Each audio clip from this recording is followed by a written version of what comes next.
Bonjour à toutes et à tous, c'est Romain Daubry, la salle des marchés de Bourse Direct pour notre brief analyse graphique hebdomadaire. Nous sommes le lundi 13 janvier, il est 15h41 et les indices américains viennent d'ouvrir comme les indices européens sur un large gap baissier. Merci à toutes et à tous pour vos likes, vos retweets, vos partages et vos commentaires toujours positifs.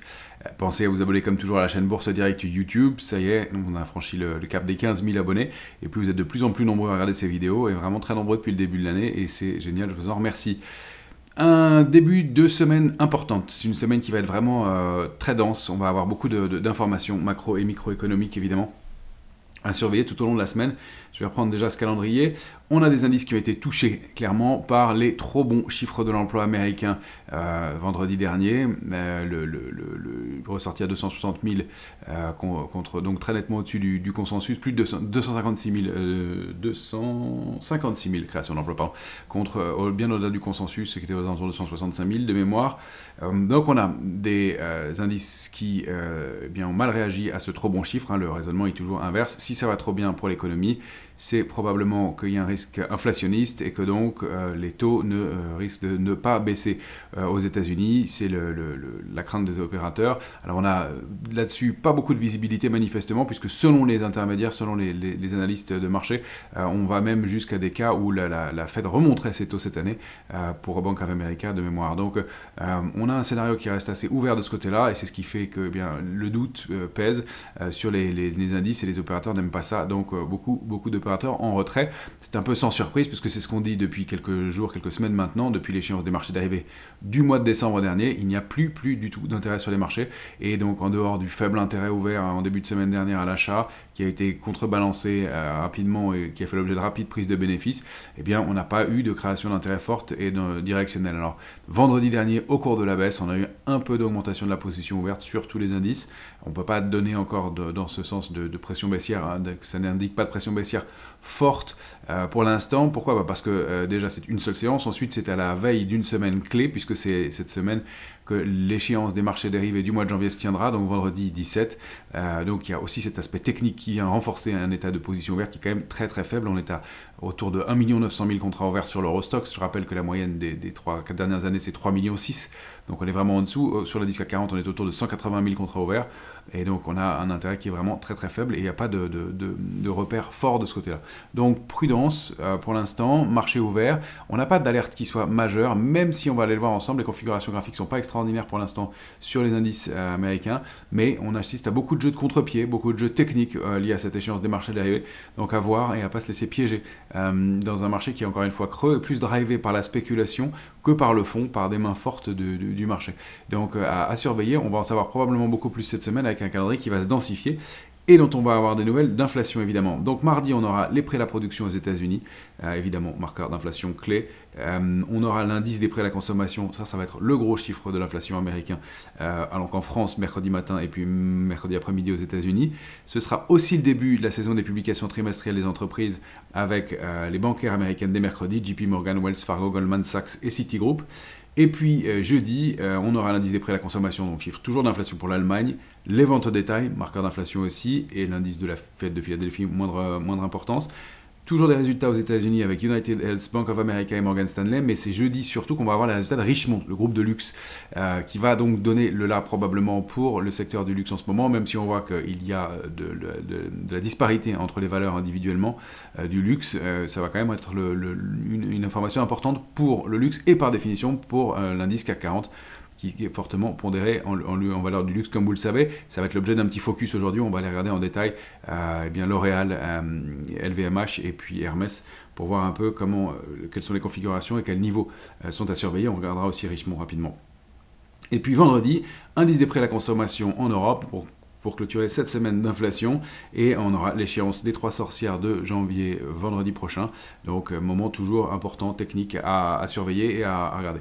Donc aujourd'hui on va aller faire un tour bien sûr les indices classiques comme d'habitude, on va aller voir notre indice S&P 500 en hebdomadaire.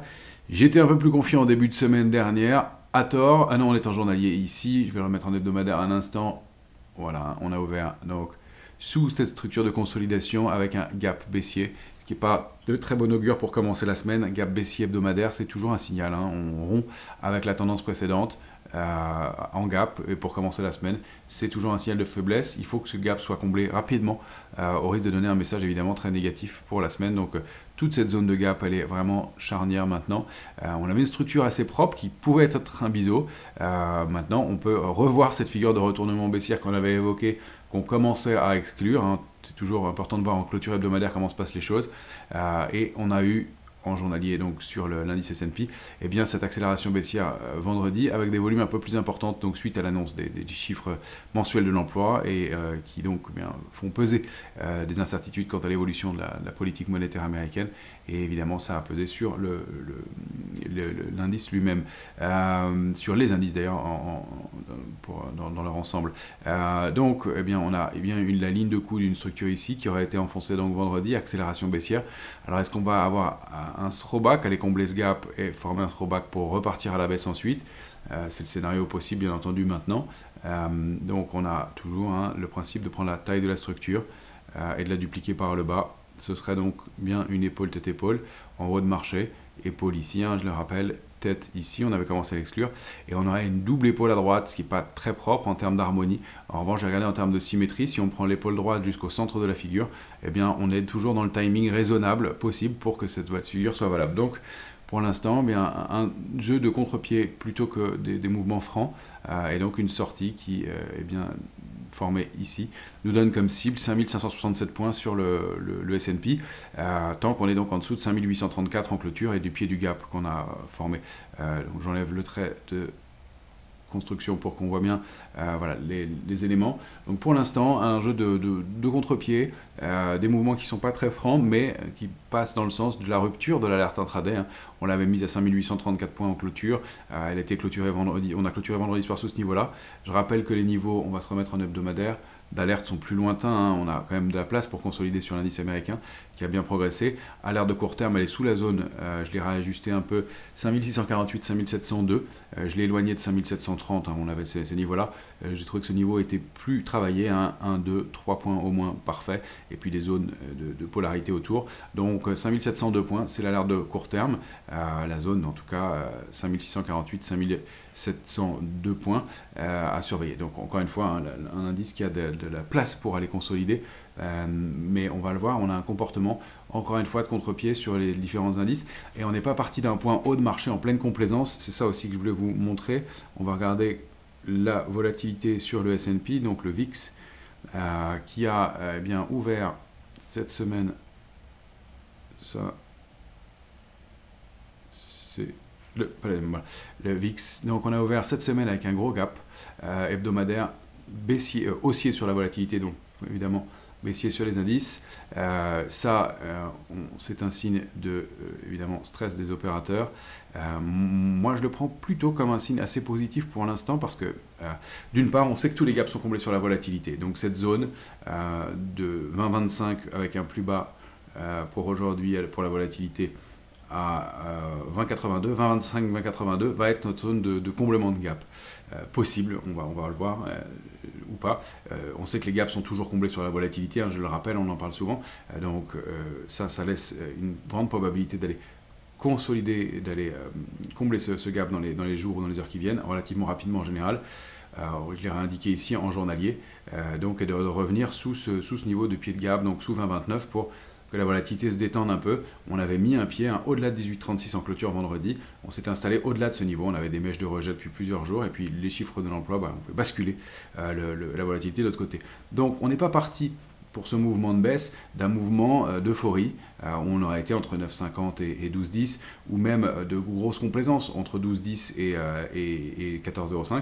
On est parti pour ce mouvement de baisse d'une volatilité qui était déjà autour de 18, donc des opérateurs qui sont déjà prévenus du risque dans le marché et qui sont déjà en zone de vigilance ou en haut de la borne d'optimisme avant que le chiffre ne soit publié. Donc on n'est pas en train de surprendre complètement des opérateurs qui, bien compte tenu de la progression récente, je reviens sur le S&P, du parcours haussier du S&P, je vais mettre en hebdomadaire, avait déjà pris la mesure, en partie en tout cas, de cette possible consolidation, et puis surtout de cette période d'incertitude au début de l'année, avec l'élection de Donald Trump et son investiture, le discours et l'évolution de son discours sur les fameux tarifs, sur les droits de douane. Est-ce que sa politique va être vraiment inflationniste ou pas. Est-ce qu'il va appliquer tout le programme qu'il a indiqué, qui est un peu, pour l'instant, dans tous les sens, si on peut le dire. Je ne fais pas de commentaires par rapport à la politique, hein, vous le savez, mais par rapport à la compréhension pour les marchés. Donc on a bien cette période d'incertitude et après un gros parcours haussier. Donc il est légitime qu'il y ait un peu d'attentisme, un peu de prudence, un peu de prise de bénéfice, mais encore une fois, on n'est pas parti du point haut du 2 décembre avec des opérateurs complètement endormis, complètement euphoriques, mais d'un point où on a glissé doucement et où la volatilité s'est tendue au fur et à mesure de la baisse. Donc pour moi, pas d'alerte majeure pour l'instant, plutôt une phase de correction, peut-être même encore des contre-pieds haussiers dans les jours qui viennent, sur fond d'échéances techniques des marchés dérivés. Il y a peu d'opérateurs, c'est la spéculation qui drive, et dans ces cas-là, on sait qu'on peut avoir des comportements de contre-pieds importants. Bon, la Nasdaq, on avait bien identifié la borne haute du canal haussier de long terme, donc de la même façon, on n'est pas le seul à l'avoir fait, hein, on n'est pas les seuls à l'avoir identifié, donc évidemment, prise de bénéfice, on a eu cet avalement baissier en hebdomadaire, hein, on en avait parlé ensemble la semaine du 16 décembre, donc un coup d'arrêt dans la tendance, et là ce gap baissier en hebdomadaire, voilà, visible aussi en journalier. On est allé ouvrir parfaitement sur les 20 530, enfin aller toucher en ouverture. On a plusieurs structures visibles en même temps. Alors je vais les enlever au fur et à mesure parce que ça en fait peut-être beaucoup visuellement, mais on a le canal haussier de long terme, celui-là on l'a bien vu en noir.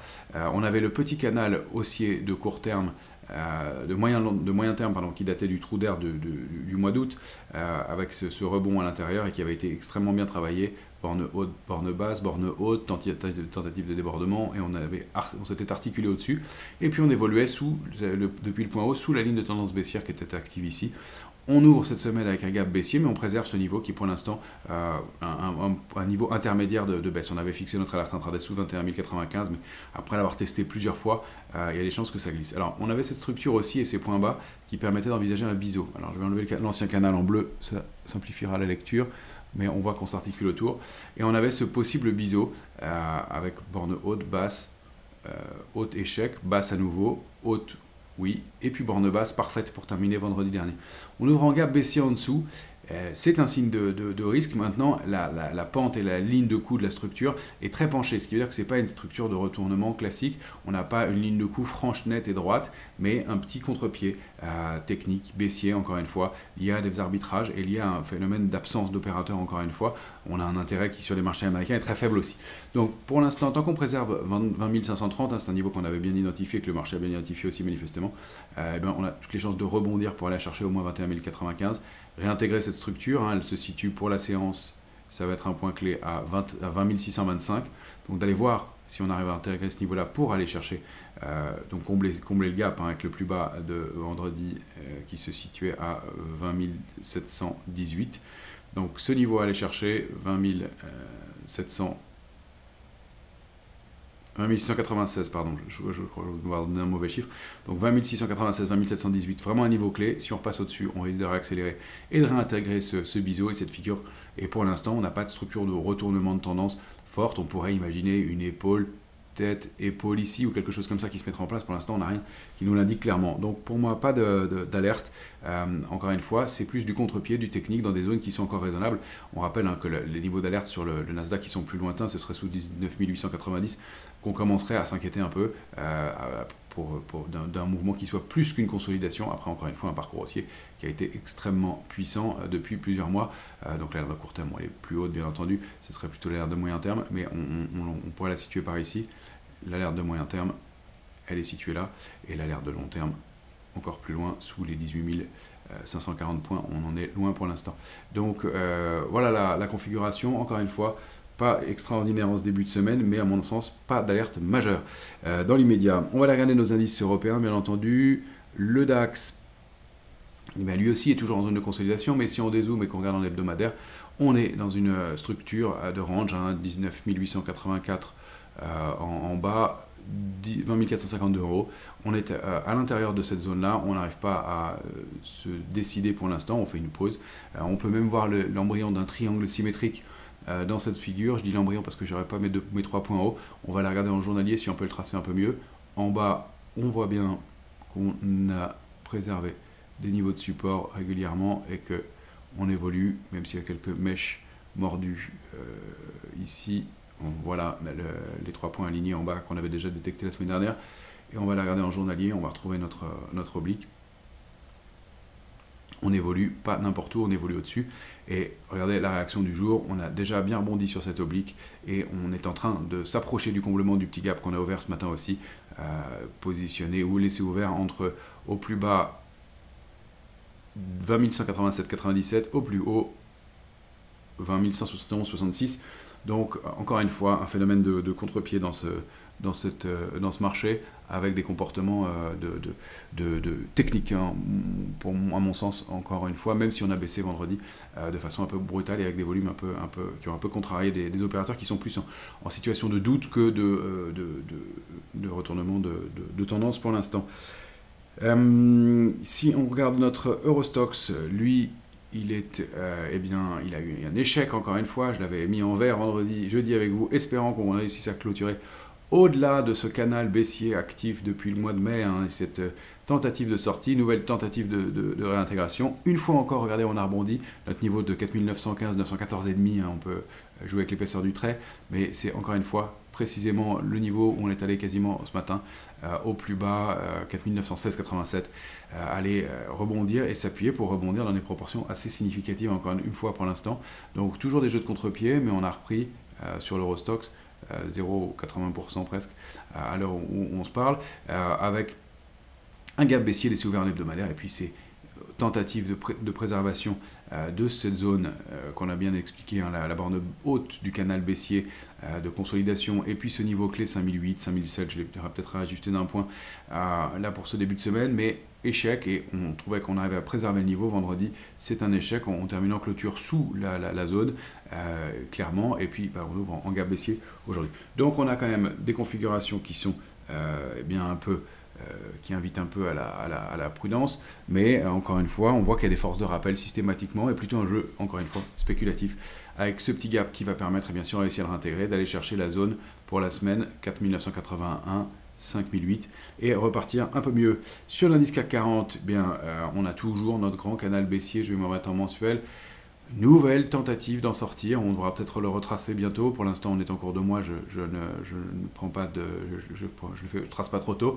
Mais nouvelle tentative de sortie du canal baissier, et à de long terme, on n'arrive pas. On est toujours dans une configuration baissière sur l'indice parisien et on n'arrive pas à s'en extraire, même si on a des forces de rappel et même si je n'exclus pas, encore une fois, compte tenu du contexte, qu'on assiste à un rebond. Et regardez, pour la bougie hebdomadaire, la bougie du jour, on a quand même été formé un point bas à 7353 points, et on a déjà repris 60 points, on vaut 7414 à l'instant.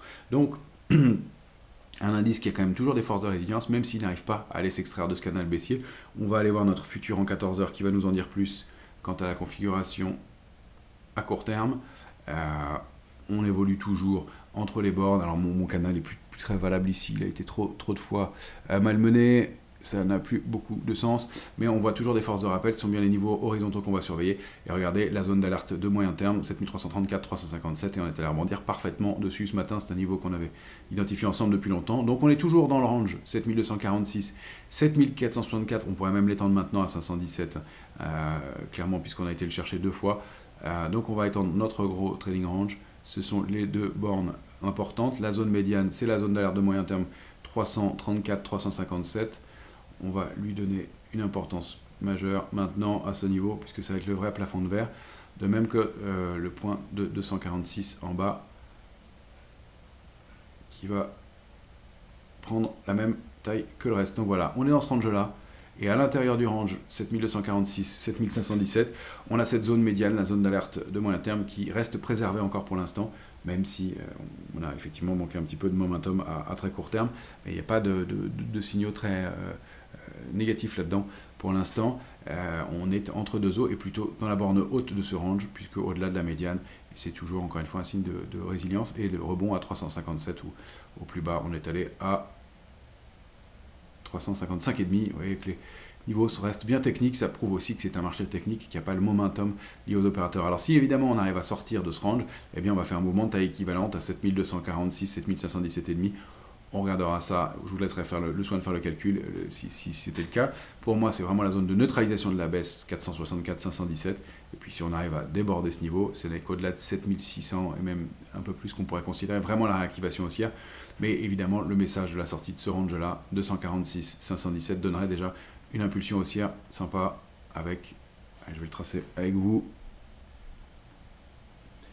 avec en mire eh bien, des extensions qui pourraient mener jusqu'à 7789. Je rappelle, parce qu'on me pose souvent la question, et comme ça vous l'aurez dans la vidéo, vous pourrez aller regarder par vous-même, que la vague de Wolf qu'on évoque depuis longtemps est toujours active pour moi, et ce, tant qu'on n'a pas réintégré au moins le niveau de neutralisation 7518, mais qu'on n'a pas débordé cette oblique baissière formée par les points 1 et 3, qui datent de très longtemps maintenant, et contre laquelle on avait été buté en septembre dernier. Donc il faut vraiment aller très loin, et donc 7800, 7789 points sont encore des niveaux où la structure serait valide. Donc on est vraiment dans une configuration qui à long terme est très dégradée, et même si on arrive à s'en sortir et à remonter un peu, les niveaux d'invalidation sont très loin encore à mon sens. Donc on peut rebondir beaucoup avant de pouvoir considérer des réactivations haussières plus fortes. Je voulais quand même, dans ce contexte, vous montrer quelques actifs, évidemment, comme toujours. On va aller voir, puisqu'on est sur le CAC 40, les valeurs du luxe. J'ai pas vu de configuration parmi les valeurs du CAC qui soit très intéressante. Attention, alors on va commencer par les valeurs du luxe et puis j'irai voir quelques valeurs qui ont des configurations un peu dégradées. On va commencer par Hermès. Hermès, c'est simple, c'est 1998 en bas, 2344 en haut quand on la regarde en mensuel. Je vais zoomer en hebdomadaire. On va avoir quelques chiffres un peu plus court terme. Le gros range, eh bien c'est 1998, 2344. Elle est toujours dans la borne haute de cette zone d'accumulation. On a 2398 en haut. Eh bien, si on arrive à s'extraire, à confirmer l'extraction par le haut de ce range, donc on pourra le dupliquer et on peut envisager des extensions de taille équivalente à ce gros range au sein duquel le titre évolue en hebdomadaire, en mensuel depuis mars dernier. On peut envisager des extensions pour Hermès de la taille de ce range. Et donc pour aller chercher, pourquoi pas, des mouvements qui l'amèneraient à moyen long terme, c'est pas pour tout de suite, mais à des niveaux de 2687. Ça, c'est le gros niveau. Si on veut prendre des niveaux un peu plus courts, on peut prendre ce range-là, au sein duquel le titre évolue, et donc avoir grâce à ça, trouver des niveaux intermédiaires. Vous voyez comment je procède d'ailleurs, c'est toujours peut-être intéressant pour vous. Je prends la base, le range, j'ai bien tracé mes niveaux avant de vous les montrer, et je prends les extensions pour aller donner des niveaux intermédiaires, et puis on peut le faire de façon plus petite aussi, avec, si je le veux, le range actuel ici, donc 2344, 2398, et si on le duplique, on obtient des premiers niveaux de court terme à 2453. Ça nous permettrait de rallier la borne haute du canal haussier de long terme au sein duquel le titre Hermès évolue, qu'il avait tenté de déborder, réintégrer brutalement.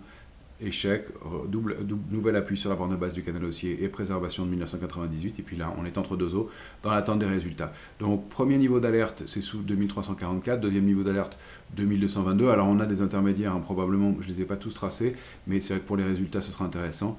On pourrait tolérer des extensions en intraday s'il y avait un peu de volatilité jusqu'à 2294, on va se donner cette marge là. Est-ce que je peux prendre un peu plus bas? Ça c'est pas mal, j'ai pas mal de points qui correspondent ici. 2286, on pourrait tolérer des mouvements intraday de stress suite aux publications de Richemont jeudi pour repartir ensuite. Ce serait supportable pour Hermès largement. Si on passe en dessous, ça se dégrade un peu. 2222, c'est vraiment le dernier rempart avant l'accélération baissière et le retour en bas du canal haussier au moins, avec encore une fois plusieurs niveaux intermédiaires que je n'ai pas tous indiqués ici. C'est plus pour avoir le tempo dans ce marché. L'Oréal, vous vous souvenez de notre grande vague de Wolf qui datait du mois de mars, enfin déclenchée au mois de juin, pardon.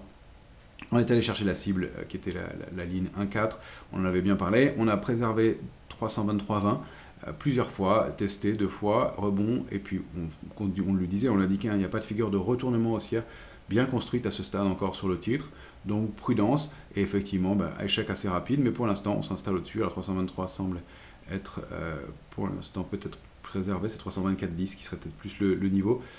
Si on dézoome, on va se mettre en mensuel sur le titre.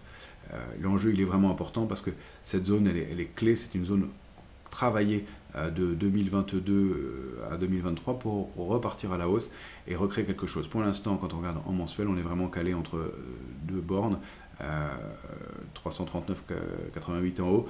On pourra peut-être l'étendre, j'attendrai à la fin du mois, mais à 342,20, ce serait plus propre. Et puis 324,20 en bas. C'est vraiment la zone de laquelle il faut qu'on s'extrait en clôture hebdomadaire ou mensuelle, enfin, hebdomadaire pour commencer, et mensuelle ensuite. Vague de Wolf, elle est atteinte, on n'a plus besoin de l'indiquer, mais ça sert d'obliqué de point de repère à plus court terme. Donc entre deux os sur L'Oréal, et puis LVMH. LVMH, pareil, configuration compliquée. LVMH, elle avait évolué au sein d'un canal haussier de très long terme jusqu'en 2020. Elle l'avait débordé pour aller former des plus hauts. On avait cette grande structure de retournement qu'on avait détectée ensemble en août 2023 pour aller accélérer à la baisse. Échec et double sommet ici. On consolide depuis. Et puis on est allé retourner, s'articuler autour de ce gros niveau de 621.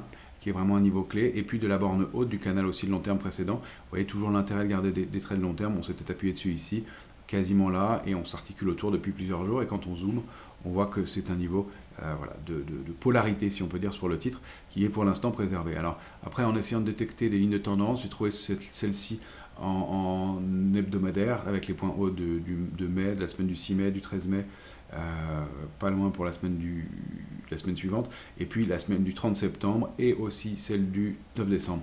Donc on a tenté la semaine dernière de s'en extraire par le haut, et regardez où on est allé s'appuyer cette semaine, en début de semaine, parfaitement sur cette oblique, donc un niveau à 637,40 qui est clé pour LVMH. On tolérerait des mouvements intraday jusqu'à 621,50, mais en dessous, on repart à la baisse, et là on repasse sous la ligne de tendance baissière, et on a des chances d'aller chercher ces supports 576, 567, 543, et puis la borne basse du canal haussier de long terme, débordée il y a longtemps maintenant, mais avec une zone 516, 528. Si on arrive à se réinstaller au-delà de 657, bien c'est tant mieux, on repart à la hausse.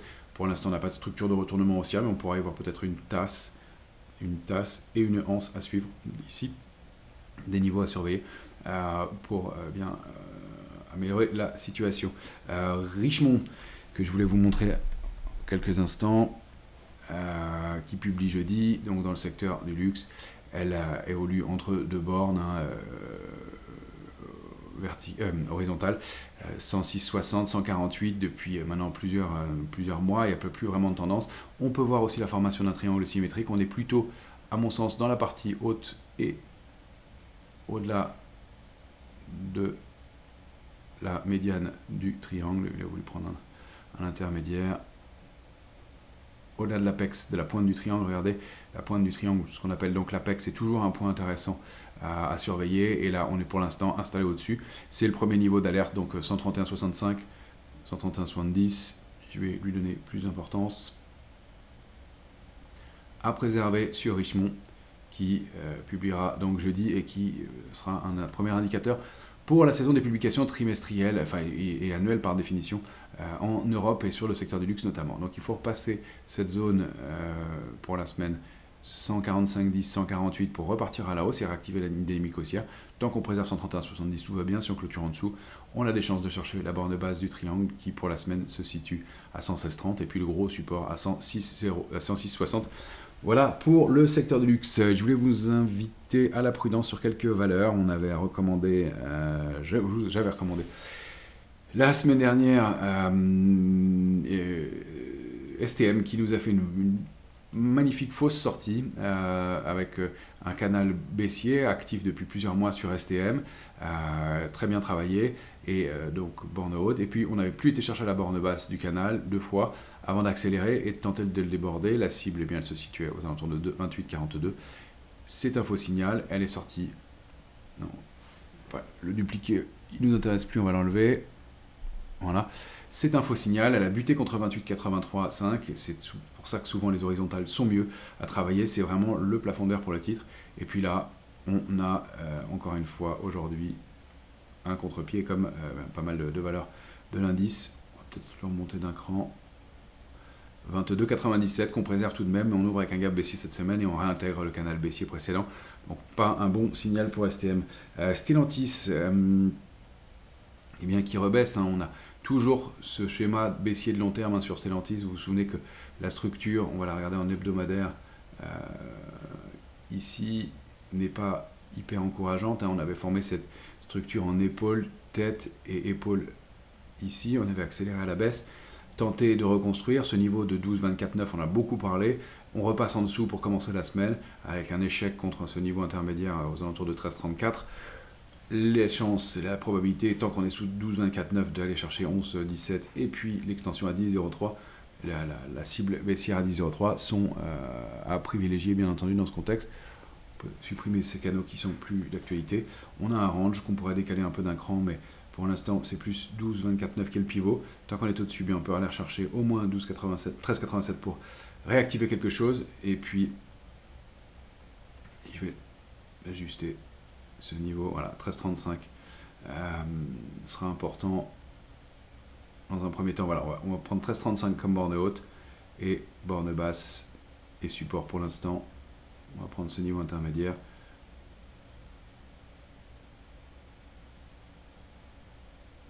Ce sera un peu plus bas pour le titre. On va prendre le corps de cette grande bougie. Et donc voilà, 11,80, attention en dessous. Donc 11,80, 13,35 pour Stellantis qui reste baissière et donc le risque d'accélération à la baisse est toujours à privilégier. On a Saint-Gobain qui faisait partie des titres forts récemment, qui a ouvert avec une configuration pas terrible. Elle évolue au sein d'un canal haussier, même s'il avait testé un peu les bornes, mais il était plutôt pas mal récemment. On a ouvert en baisse. Alors encore une fois, des forces de rappel, 83,40 est réintégré. Vous voyez que le signal est à prendre en deux temps et bien vérifié en clôture, mais on a déjà plutôt repris du terrain et on est peut-être en train de former même un petit marteau. On n'est pas en bas de marché, mais en bas d'une consolidation. En tout cas, voilà, on avait ce mouvement inversé avec l'étoile filante dans un sens, le marteau dans l'autre. On voit bien l'incertitude du marché et les contre-pieds importants joués actuellement. C'était plus négatif quand je l'ai regardé tout à l'heure. Je voulais vous la remontrer pour cette raison-là. Même parmi les valeurs fortes, je voulais vous montrer aussi Schneider qui a quand même des comportements un peu brutaux. Peut-être donc des mouvements de contre-pied à prévoir aussi sur le titre, qui était repassé ce matin violemment sous 247,50, qui est buté contre la borne haute, cette oblique haussière. Attention à ces structures, qui peuvent être des structures d'élargissement. J'ai pas vraiment de borne basse pour l'instant, ça reste plutôt propre, mais on voit que contre cette zone, il y a des rejets un peu marqués, même si on a retrouvé des forces de rappel aujourd'hui. Donc moins significatif maintenant que ça ne l'était ce matin. Je voulais vous montrer quelques titres, plus petite capitalisation. Attention, toujours pareil à l'absence de liquidité ou à la faible liquidité sur certains titres. On a Parrot qui a un très beau comportement graphique depuis quelques temps, avec des traits très anciens ici, pardon. On va supprimer tout ça qui n'a pas d'intérêt. Mais Parrot, elle évolue au sein, je vais mettre en hebdomadaire, mais on va zoomer, voilà, ou en mensuel même pour commencer sur Parrot. Voilà. Parrot, elle a évolué au sein de cette structure très propre, hein, en biseau baissier, borne haute, borne basse, borne haute, borne basse, et puis on revient et on est en train de tenter de s'en extraire en mensuel, donc ça n'est pas acquis bien sûr pour l'instant, mais on est sorti avec des volumes assez significatifs par le haut de la structure. Je pourrais lui donner plus d'épaisseur maintenant. C'était des traits d'essai, mais ils ont bien été identifiés manifestement. On rappelle que la cible du biseau, c'est le pied du biseau, la borne, premier point qui forme la borne haute. Donc on aurait pour Parrot des cibles jusqu'à 7,86, on n'y est pas encore, ça fait des gros scores, et puis il y aura des niveaux de résistance intermédiaires importants, notamment je vois déjà cette zone-là à 5,58. Mais en attendant, pour Parrot, on a un signal qui est intéressant, et si on zoome en journalier, une structure qui est eh bien, toujours haussière, avec, on a eu une accélération haussière, deuxième accélération.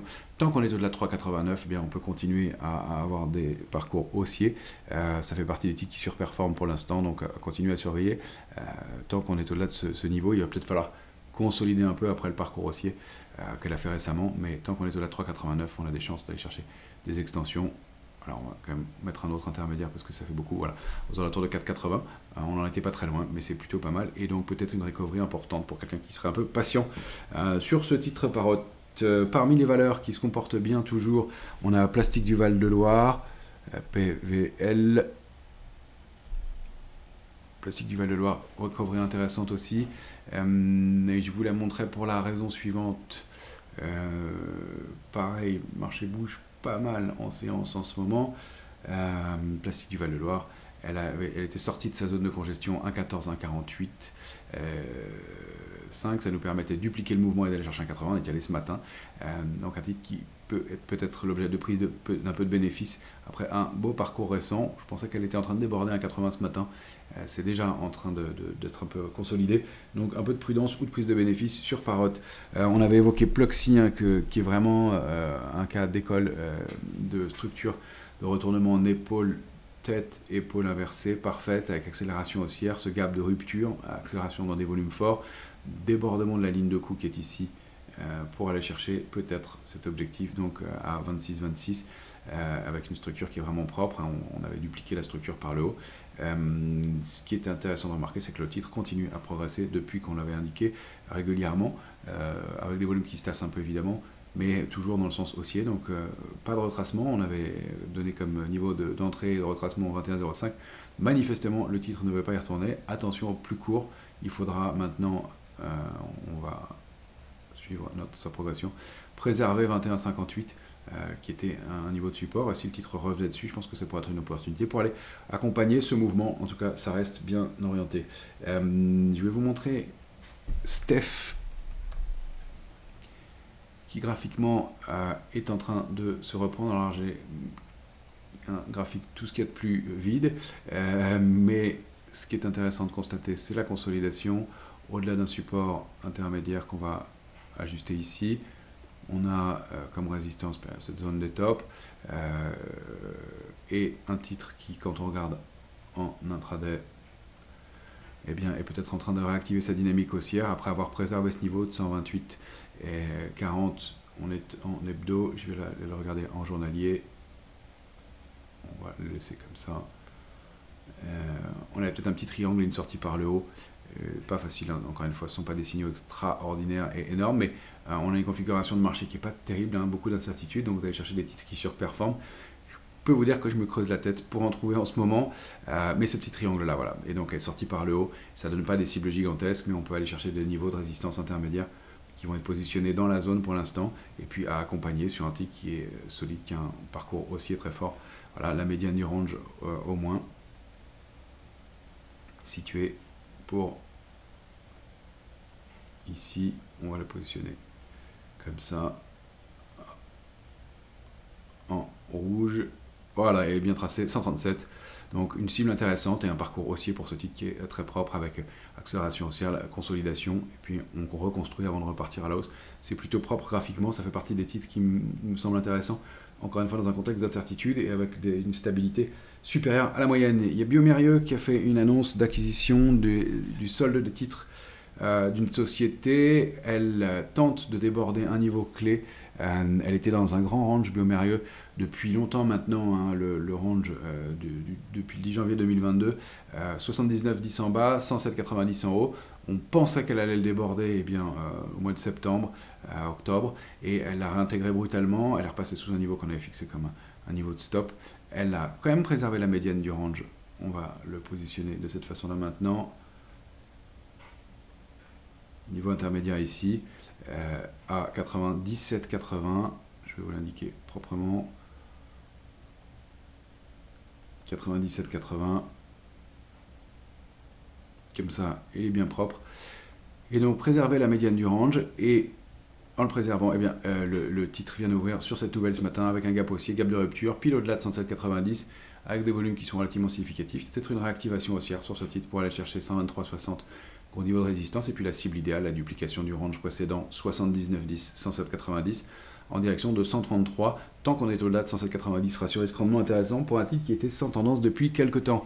Vallourec, je ne sais pas si on l'avait réévoqué la semaine dernière, je voulais quand même vous le montrer, ce titre qui a bien progressé. Je pense que oui, puisqu'on le suit régulièrement ensemble, et cette possible épaule, tête, épaule de continuation, sortie, peut-être un throwback jusqu'à 17,28, mais tant qu'on est au-delà, la cible c'est 21,35 et pourquoi pas des extensions à 21,59. La grosse cible de long terme du large triangle, mais je vous l'ai montré plusieurs fois, je n'y reviens pas, c'est 25,08. Donc tant qu'on est au-delà de ces niveaux-là pour l'instant, et ça fait partie des titres qui continuent à bien se tenir dans un marché qui est pour l'instant un peu en demi-teinte. OP Mobility, elle a une configuration toujours très propre. On l'avait évoqué, pour ceux qui avaient raté le point d'entrée, il y a peut-être une deuxième opportunité ici. Pour OP Mobility, la cible, hein, je vous rappelle que c'est 12,49 de cette grosse structure de retournement. On a accéléré, on retrace un peu, et la ligne de coup était là, donc aux alentours de 9,97. On voit que le titre, quand on zoome en journalier, eh bien, consolide très proprement, avec un retour sur 10,06 parfait, et des volumes qui ont baissé au sein de cette consolidation, donc des points d'entrée qui paraissent pas mal pour ceux qui auraient raté l'entrée du titre, avec une cible qui est encore intéressante. et des possibilités de réaccélérer à la hausse.